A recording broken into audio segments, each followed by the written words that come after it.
Title છે ને વાર તહેવાર એ જ ઇમ્પોર્ટન્ટ છે કે આજની તારીખમાં જે કલ્ચર છે ને આપણે એ લોકો ભૂલતા જઈએ છીએ અને આ વાર તહેવાર જ છે ને આપણા કલ્ચરમાં રાખે છે આપણને કે આપણા કલ્ચર શું હતા, આપણા તહેવારો શું હતા અને તહેવારોમાં મજા કરતા હતા અને જે ફેમિલી દૂર દૂર ગયા છે ને એ લોકો તહેવારમાં સાથે મળતા હતા અને એકબીજાનું પ્યાર મોહબ્બત થતું હતું ને એ સમજમાં આવતું હતું.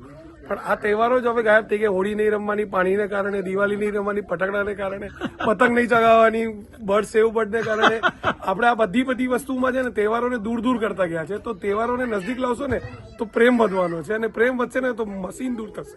એક સારી picture with a good message કે જે ફેમિલી આપી શકે છે એ મશીન કોઈ દિવસ આપી નથી શકતું. એન્ડ ઇફ આ વસ્તુમાં બિલીવ કરશો ને તો 100% ફેમિલીના ટચમાં રહેશો. Thank you so much. Proud to see this film. Youth આ મૂવી જોશે તો આપણું આગળનું જનરેશન જે છે એ લોકોની લાઈફ બેટર થશે. Thank you so super movie, excellent. વાર તહેવાર ઉતારી સાધિયા